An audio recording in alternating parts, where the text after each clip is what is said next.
talking, we'll get started. So we've been on a series with the 8-limb path of yoga. A couple weeks ago, we started with the first, which is yamas, 5 subheadings under that.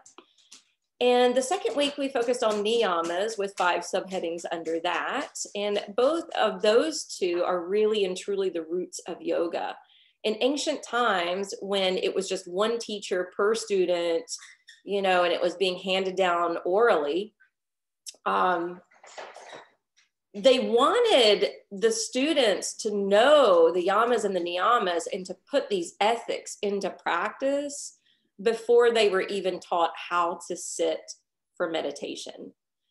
And a lot of us, all of us really probably come in through the back door. I know I did. I just threw myself into an asana class and I loved the movement and I loved the breath work. And then eventually I started hearing about philosophy and would get little remnants of it, you know, through certain practices. And then I just started studying more. And then I learned obviously more when I went to teacher training. So it's something that I like to share with people so that they're aware that yoga goes so much deeper than just the physical component of it. And then last week we focused on pranayama and asana, what you're familiar with, what we roll out the mat and do. But I want you to be aware the 5th step is what we're focusing on this week, and it's called Pratyahara. Pratyahara means sensory control or sensory withdrawal or transcendence.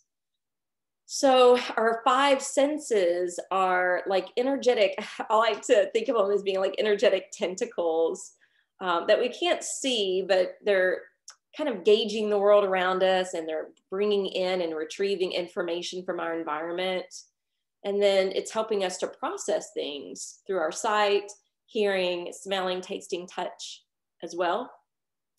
But if you look at pranayama being the bridge between the mind and the body to the soul, when we move into pratyahara, the breath work and the sensory withdrawal are both combining and blending to help us to withdraw from the outer world into the inner world so that we can do the inner work. Otherwise, we're just kind of pointing and blaming and victimizing. And this way we can do the inner work and realize what part we play in it, or what may be holding us back, or things that we may need to overcome or alter or change somehow.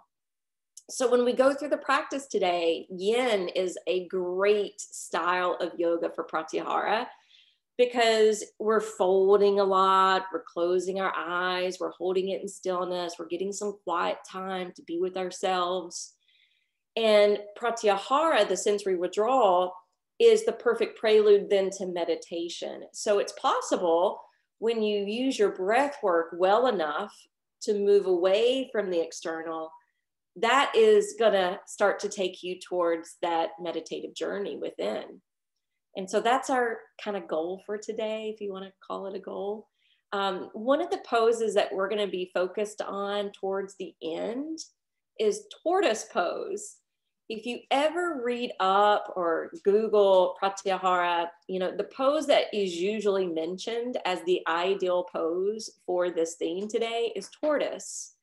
And tortoise is something that I actually don't teach a whole lot. I do an Ashtanga because it comes up in the Ashtanga practice.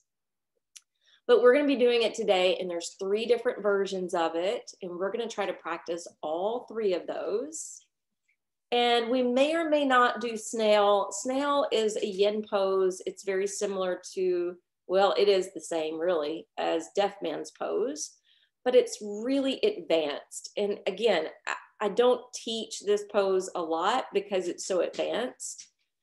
If we get to it, you're going to need 2 blankets. And I don't know how I'm feeling about it today, but we may try it. All right, so I will meet you on the mat. Look at this. Ringo's taking over my mat. You guys move out of the way, Ringo. Oh, as he rolls over. While we start to prepare for our yin practice, if you got my email and you have an eye bag at home or a towel, I would like you to use it to cover your eyes and ears. while you're lying down. And if you want to use your bolster for a restorative back bend, you can do that. You can even fold 2 blankets long ways in half.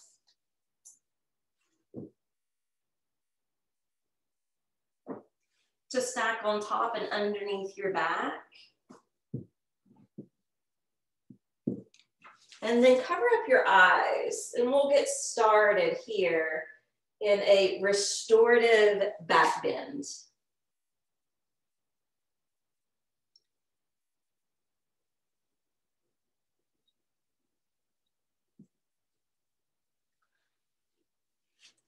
So once you lie down on your back and you create this heart opening pose, feel the contour of the body, the elongation of the belly, the upliftment of your chest, and notice how the lungs have space, have room to allow you to receive a deeper and better breath.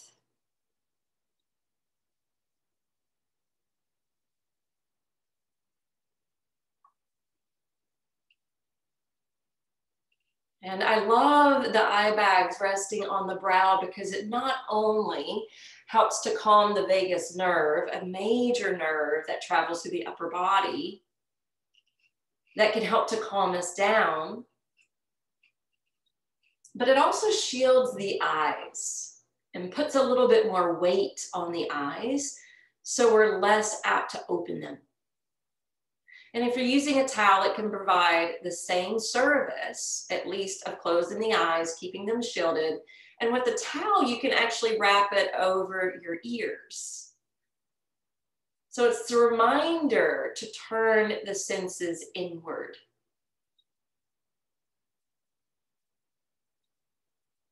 Remembering that another great way to turn the senses inward is to utilize your breath. So as you breathe in and out slowly through the nose,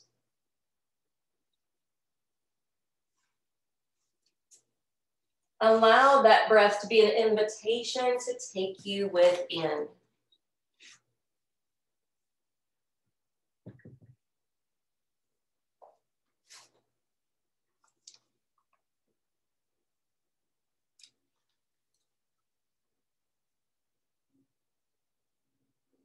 Surfing the wave of the breath as it rolls up and down the front side of the body.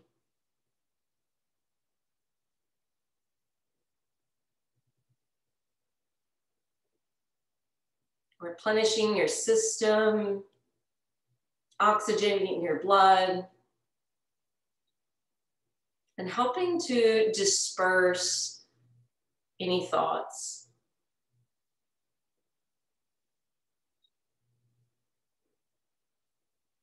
And since we're focused on the breath right now, consider just noticing if there's any smells, aromas, or fragrances that you can smell in this room at this time.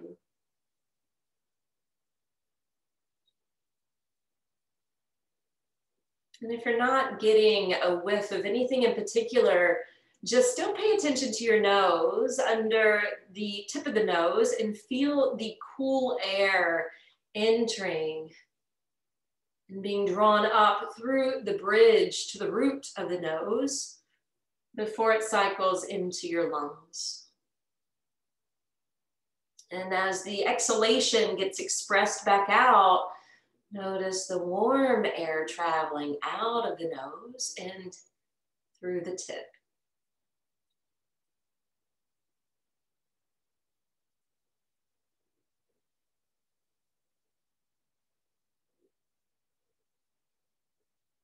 Hopefully your air passages are clear.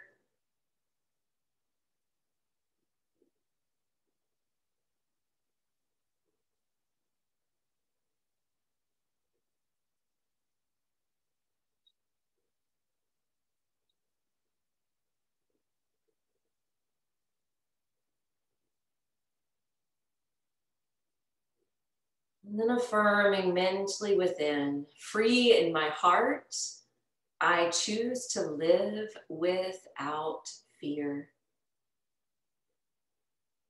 Free in my heart, I choose to live without fear.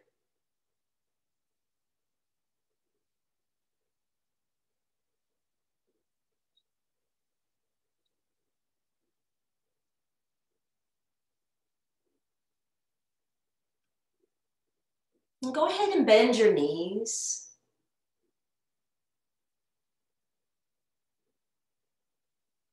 Once you bend your knees, fan them open and bring the soles of the feet together to meet for reclined butterfly. And place your hands lightly on your stomach.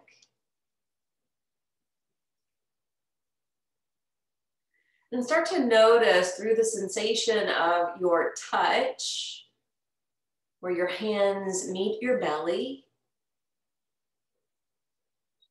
the ballooning of the belly as you inhale, and the release of it on the exhale.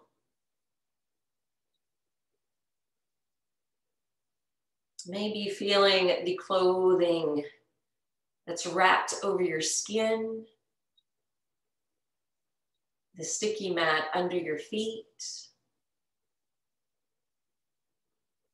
the ground beneath your seat.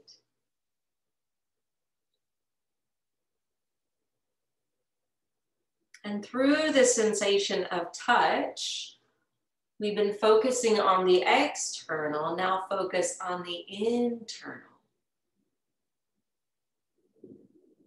So moving into what you're feeling inside, maybe it's an emotion. Maybe you have been a little stressed or worried about something.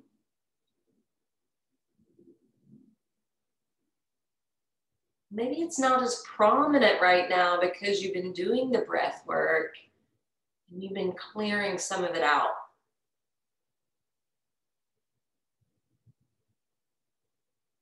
Perhaps it's sensation building in your hips and inner thighs from this opening that you're creating with your legs. And even with sensation that we're experiencing, if it's not crazy intense, can you pull back from it? Can you bear witness to it? So that you're not necessarily identifying with it. And this can be an aspect of Pratyahara.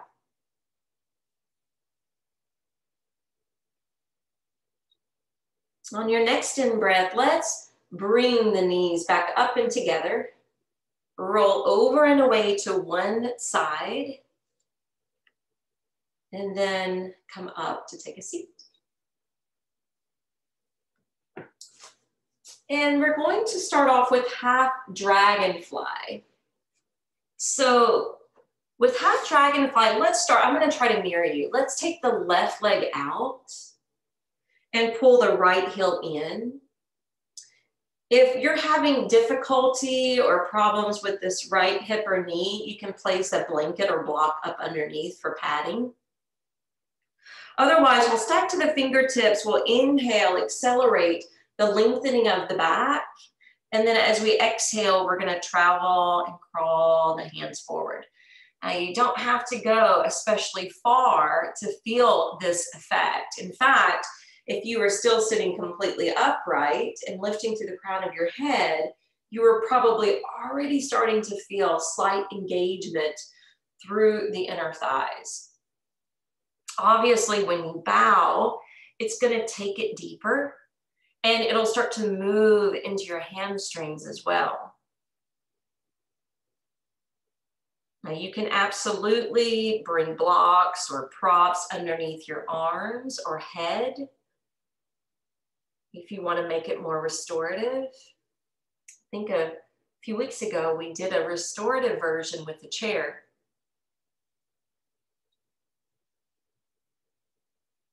In yin, we're not trying to muscularly engage the leg, so it's okay if it flops in or out.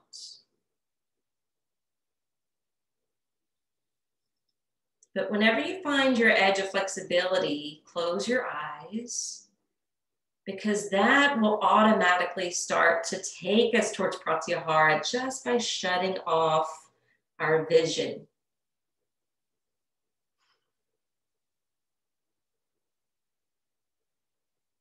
When we're closing the eyes, we're attempting to look within. Maybe you seek long enough inside that you find and see your own essence or beauty.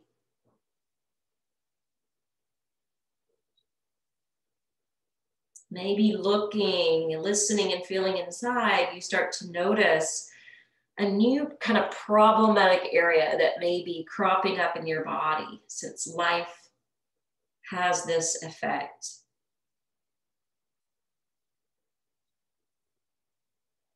Breathe smoothly and slowly through the nose. And you might even discover, if you're paying attention to what you're seeing inside, there may be flashes of visions or memories or projections that pop up. If they're not worthy of the moment, then let it go.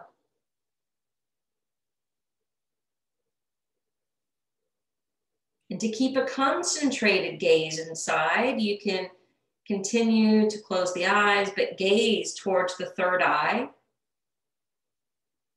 slightly above the center of the eyebrows.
Inhale, let's slowly start to back our way up.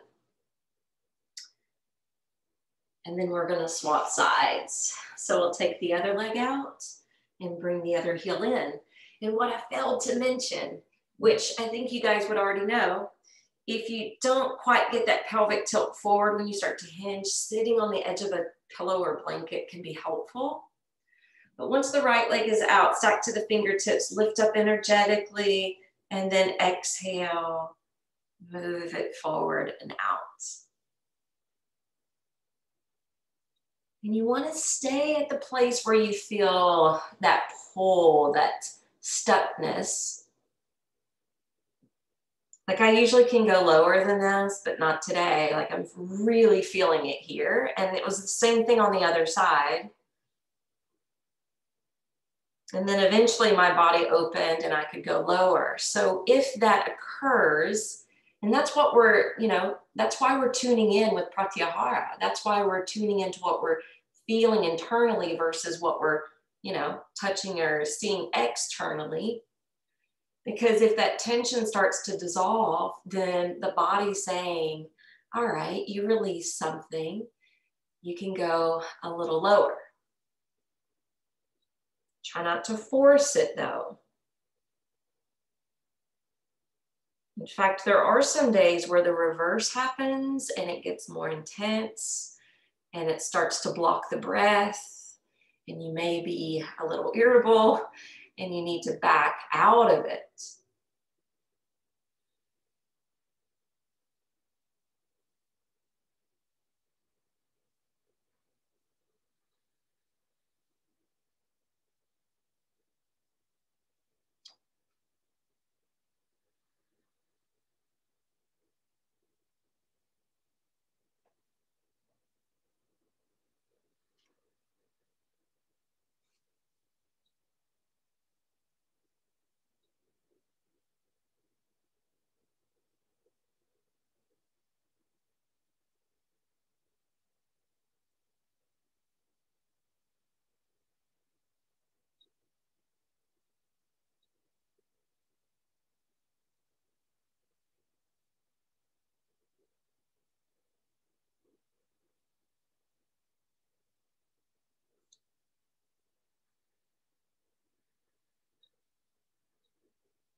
If it's loosened, go lower.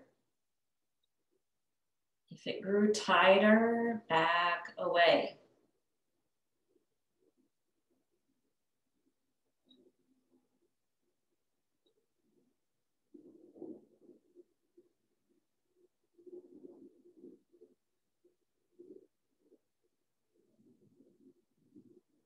Inhale, slowly start to lift back up. And now that we've warmed up each leg individually, we're going to straighten both legs out. And this is the full dragonfly. We're not going to be folding forward though. We're going to change up our approach. So go ahead and take your left arm skyward and start to curve over to the right. And when you start to curve over to the right, this other arm can kind of rest in between the legs. It can rest inside the calf. You can prop onto your hand. You know, there's different things you can do with it. I'm just gonna leave mine relaxed. And the top arm, what we're gonna do is we're gonna C-curve it. So we're softening and flexing from the elbow and letting the hand get limp.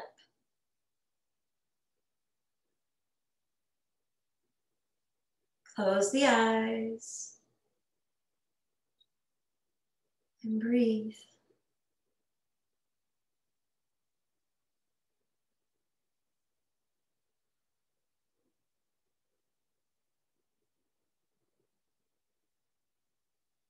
And focus on your mouth. We have focused on some of the other senses.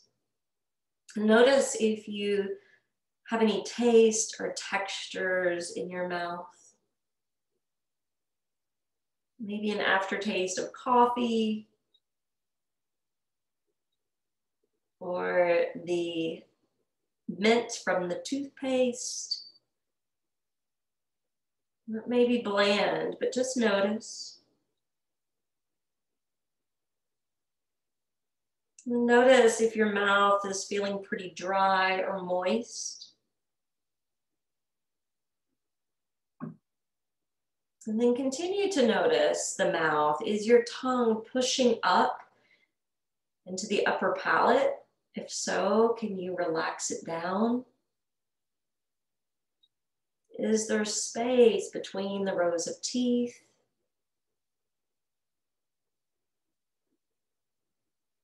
Are you tightening your jaw?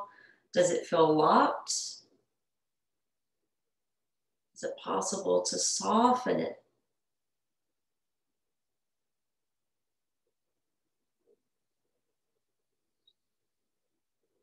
Inhale, fly that arm straight up and slowly build to the top. We're going to reverse that. So now take that right arm up. Exhale, just lightly, slowly curve over to the left. Bending the top arm, closing the eyes. Remember, you can do other things with that left hand, propping it up. Resting on the back side, inside or outside of the leg.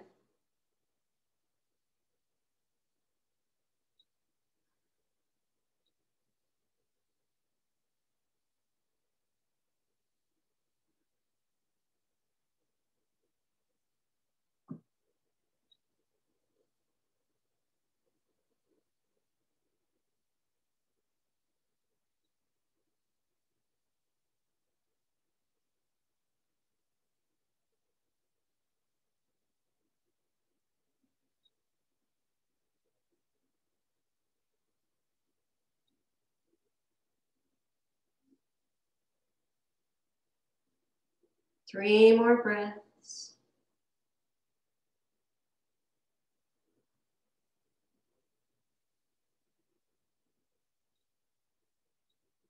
Inhale, flare that arm straight up over the body, and then slowly rise to the top and relax the arm. We're gonna draw the knees in, flatten the feet. Now, okay, if you have difficulty with squat, you can stay here and you can just bring your hands up to your brow to rest. If you want to sit on a block to make it a little bit more restorative, or if you want to lift your seat totally off the floor, we're going to bow the head to prayer hands in Malasana.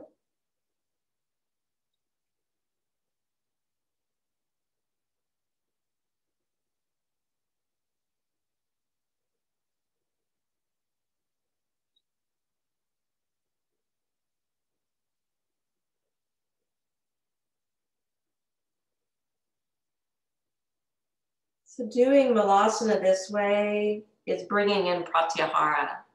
It's not just making it yin. Because we're bowing the head, we're closing the eyes, and we're shutting the outside world out for this period of time.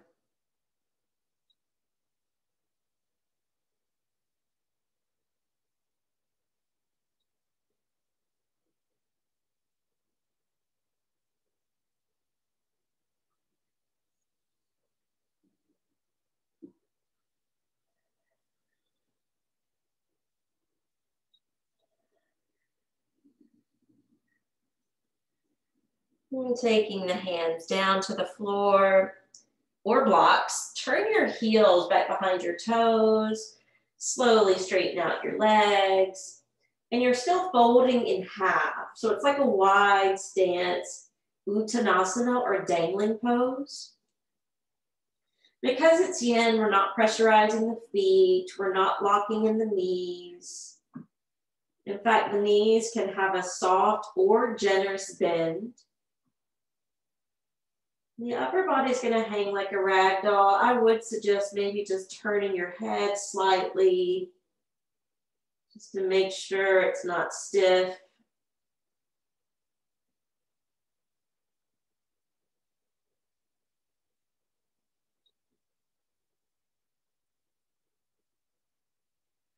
Notice how forward folds naturally want to take us back inside.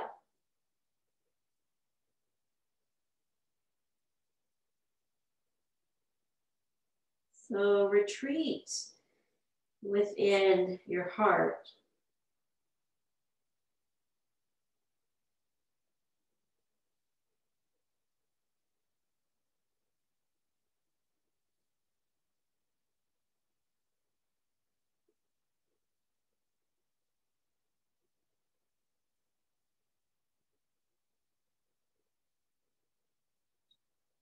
We're going to bend the knees, and the elbows are going to stack on top of that, and the hands can come together. This is bear pose. I'm going to turn sideways so you can see it from a side view. Basically, your feet are pretty wide. Your tailbone is back, the crown of the head is forward. And you're going to feel it in your thighs if you're not already. I only learned this, I probably did yoga 10 years before I learned this pose. And when I heard its name, bear, it's a bear to hold this. And it almost becomes unbearable unless you use your breath. So use your breath to conquer the sensation that's erupting and growing.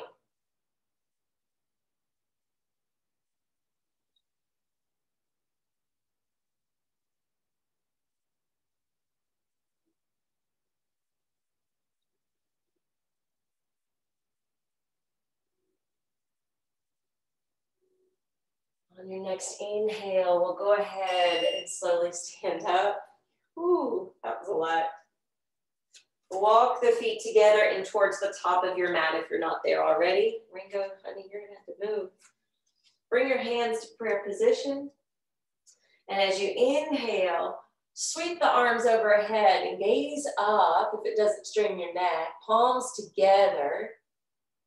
And as you exhale, start to fold straight down the middle into dangling pose. So less structure in your legs. We're not going to hold it because we're going to continue to flow. So as you inhale, now extend your legs, slide your hands to your shins, lift halfway up, look out with your eyes. And then as you exhale, melt back down. On your inhalation, step back to plank. Let your heart shine forward, let your heels slide back. And just build some strength here with a couple more rounds of breath.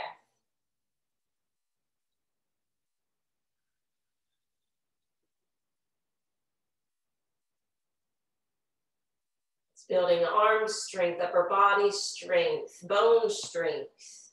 And now exhale, bring the knees down below your hips for tabletop position. So toward us, we have a rounded back. And there's a lot of poses in Yin where we round. However, this is a more active rounding. It's cat stretch. So you are plugging your shins, ankles, and feet firmly into the floor. You're igniting your belly, pulling that navel up towards the spine. You're rooting down through your palms, stacking the arm bones, puffing up into the shoulders, and bowing your head. Try to continue to breathe in and out through the nose while you hold this active stretch.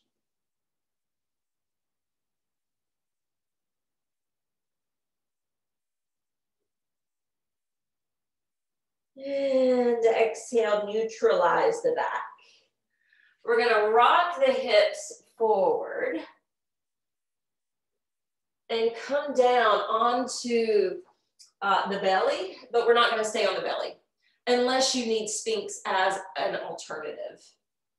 Otherwise, we're gonna take the hands and just slide it slightly forward and out to the sides.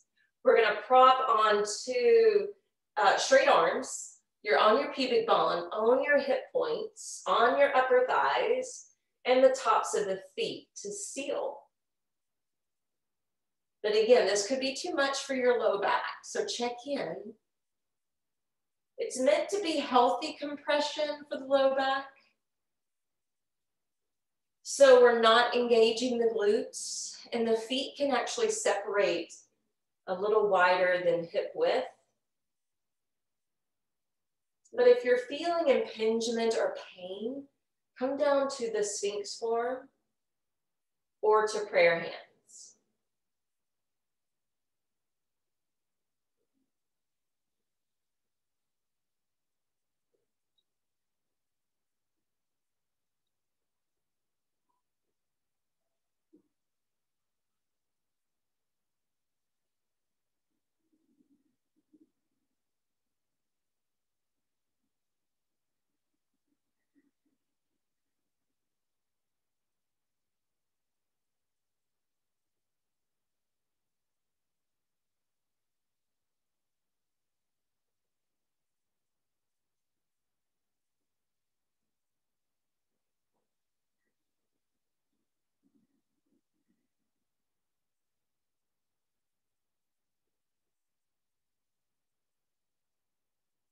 One more breath.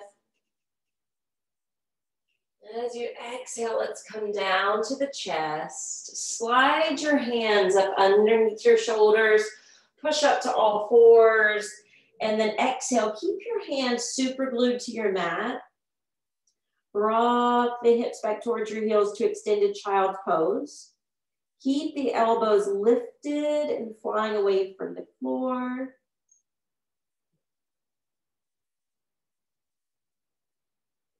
With your arms stretching out this way, it helps to bring more traction into the spine.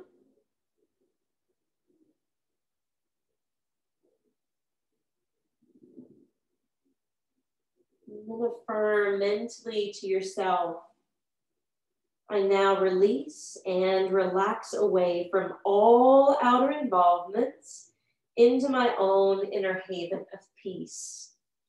And I'm going to say that affirmation again because it's perfect for Pratyahara. I now release and relax away from all outer involvements into my own inner haven of peace. Inhale, rock forward to hands and knees. We're going to take one more active pose. Lifting up and back to Adho Mukha Svanasana, downward facing dog. Solidify your hands, stretch long through the arms. Soar up through your sits bones. Drive your thighs in and back.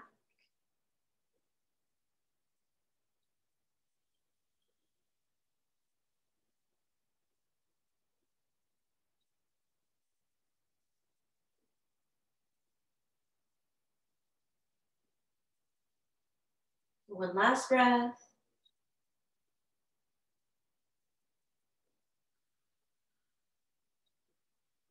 After your exhalation, come on down. And we're going to come to a seat. And we're going to work towards Karmasana, the tortoise. And so remember when we did squat earlier? And before we got off the floor, I said, you know, you really could stay here and just have your hands to prayer. Well, this is actually the position. It's kind of almost like a seated cat-cow as well, but this is the first position for tortoise. So place your hands down in the middle and then turn the hands to face away from one another.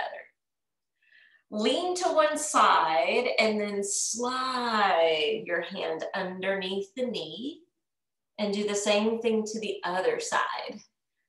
And then all we have to do is stay stacked on the hands and feet and bow the head.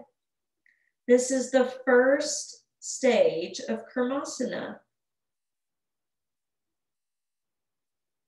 Now with Karmasana, what I want to share with you, it's not just the tortoise, but you know, because you live here in Nashville, the Fritz Art Center has wonderful exhibits that come through.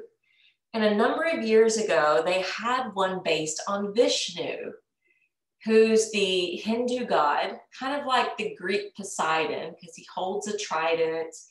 He's the god of preservation. He's often depicted under the oceans. And I didn't realize until that exhibit that Karma was one of his avatars. So a lot of these myths will talk about different gods and goddesses, and some of the gods and goddesses or characters are actually avatars of another. And I believe that exhibit said there were 8. Don't quote me on that. I think Buddha is even one of the avatars of Vishnu. Again, don't quote me on that, but I think my memory serves me well with that. But Karma was the tortoise. So think about your back rounding being like the tortoise shell. Your hands and feet are like its legs. And your head's tucked in, right? You've withdrawn from whatever's happening out there to move inside where you feel protected and safe.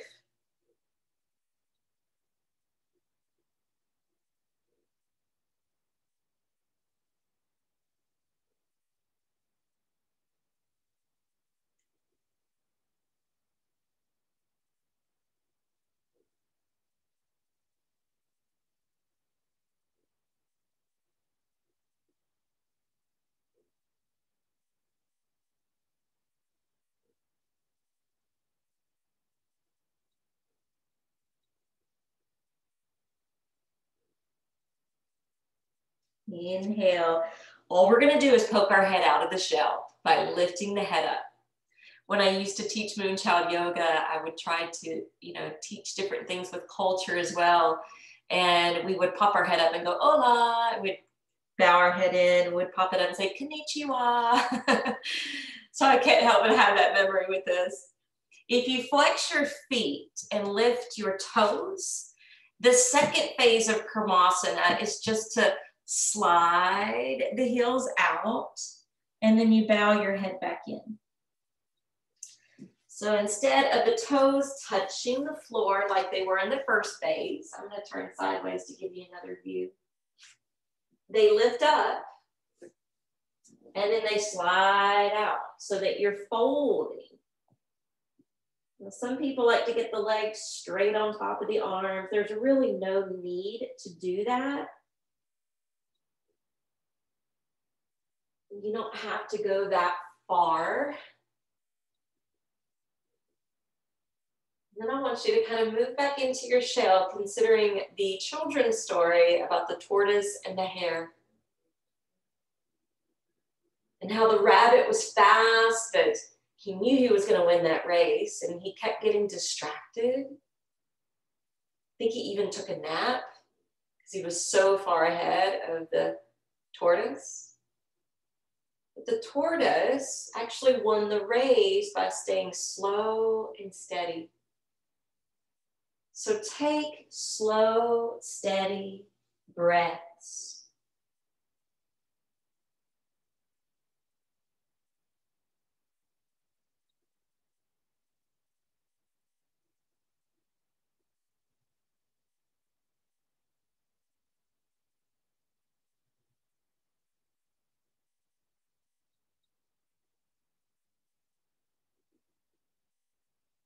On your next inhale, lift your head up again.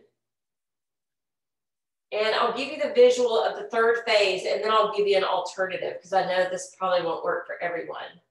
So basically what you're doing is you're taking your time, spinning your hands and sliding them towards your hips, and then heel-toeing the feet towards each other, and then you lower it back down. So this is the third phase of Karmasana. Now, I know that can be a lot for your low back. You may not be able to hinge that far over. So as an alternative, why don't you come up, bring the feet together, create that diamond shape, because that's what it is in that form of tortoise, except your arms will be free. You'll be able to lift up and then exhale, fold to butterfly. Something similar but different.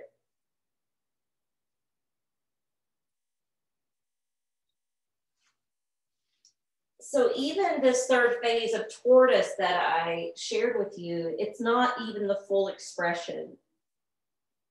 The full expression are the hands coming together, tied behind the back, and the ankles crossed over behind your neck. I do not suggest you trying that at home. That is a very advanced pose, and usually teachers will help students get into that pose. So I'm afraid if you were to try it at home, I mean, it's truly one of the poses you could actually get stuck in. So I wouldn't suggest it unless you have someone around that actually knows what you're trying to do and can actually help.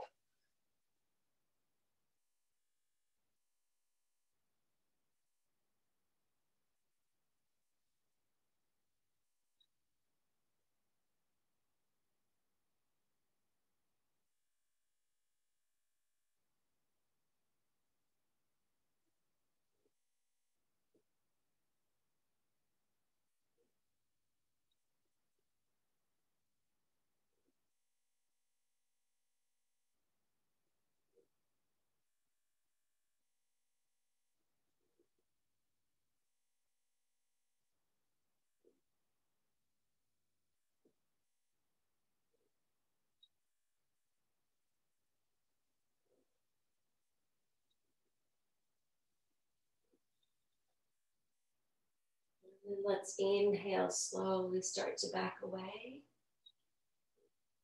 And if you're all like tethered down here, just kind of heel toe the feet apart, and then that will loosen up the knees to help you to free up your arms. All right, so I'm looking at the time. We are not going to do snail pose, which honestly I'm glad about because it's a lot for the upper back and the neck. And let's do hare pose instead, because I was planning on doing this anyway. There's two ways to do hare pose. One way is to get into child's pose. I'll show you both first. Your regular child's pose is where the thighs are together, the arms wrapped around, To move to hair, you would clip a hold of your ankles, slide your forehead just an inch closer to the knees. You'll elevate your hips and you'll stack on the top of the head, and it almost feels like a cat stretch through the back. Now, the second variation of hair, which I actually really like, is taking the hands beside the knees, coming to the top of the head, and then just lifting your hips. So if you want that variation of hair pose, instead of holding your feet, that's fine.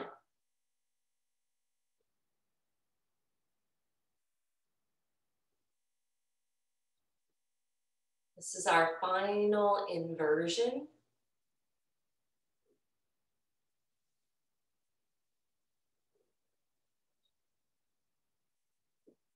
And the affirmation for this pose is, I am master of my energy.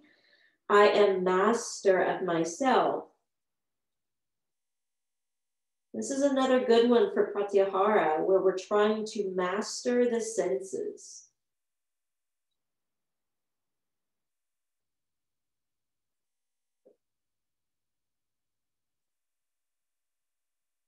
Exhale, let's lower back down. Then we'll come up. Now we're going to set up for Shavasana. So if you had those two blankets, sorry we didn't get to smell. It's like the closed ear pose that we take from plow. So if you want to add that in a little bit later, that's fine. But take a bolster or those blankets under your knees, unless you need it for other purposes. And I would like you, if you have your hand towel or eye bag, to cover the eyes. And if you have it as a towel, cover the ears.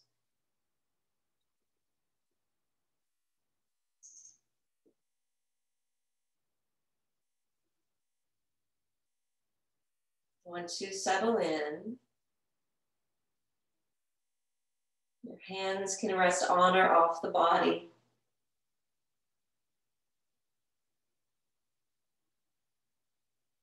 And we have focused on every sensory organ except for the ears.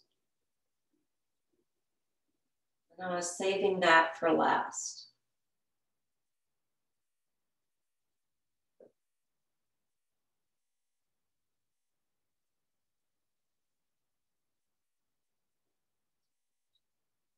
So probably about a month ago, Rob and I were out, and for some reason, we posed the question, if you had to lose one of your senses, what would it be? Or what would you not want it to be? And he said hearing, and I said seeing. So as a musician, you know how important hearing would be for him. But for me, I would hate to lose my eyesight.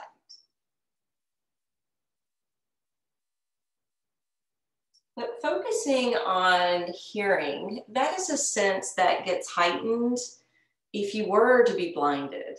Just like now, just closing your eyes, your ears are probably a little bit more turned up, paying attention to what's happening, what you're hearing. So let your ears be wide open, and I want you to take in any sound that you can hear from outside of the space that you're in. Could be an airplane flying overhead. It could be traffic from the street, animal outside your window.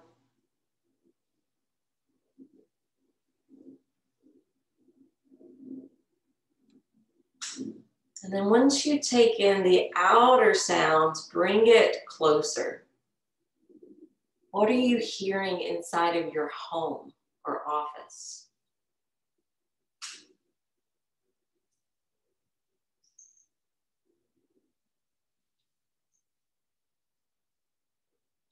Bring it even closer to your body. Are you hearing the whisper of your breath?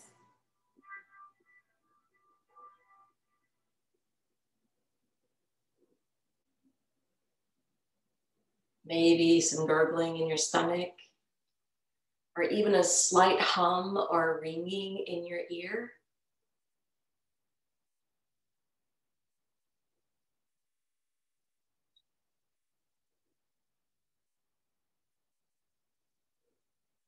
And then continue to use your breath to go even deeper than that. Can you soften your inner ear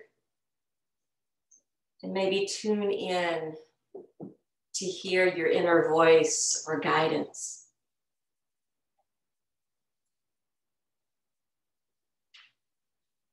Maybe even move more to the recesses of your mind and heart, where you hear nothing at all.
Now begin to deepen the flow of your breath, perhaps even making the breath audible to hear.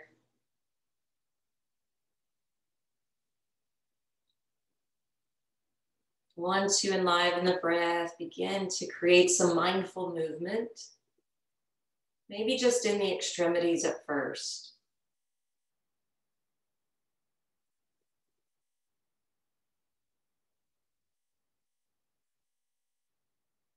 And then unshield your eyes. Hug and tuck your knees in, wrapping your arms around lovingly. Then rocking side to side.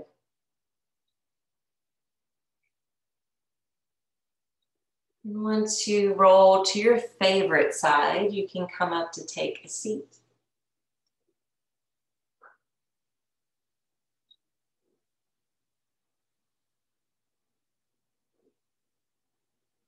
So hopefully in today's practice, you were able to experiment with the senses and moving from the outermost senses and the information being gathered to your inner senses, and then even moving into a transcended state from there.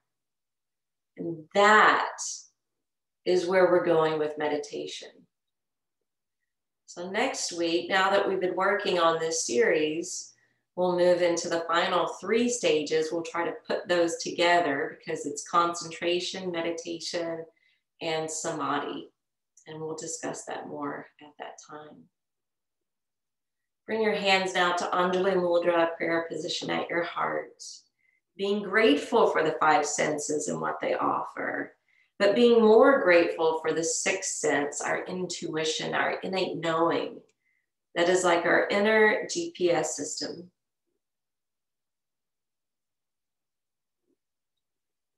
The light within me honors and bows to the beautiful light within each of you. Namaste.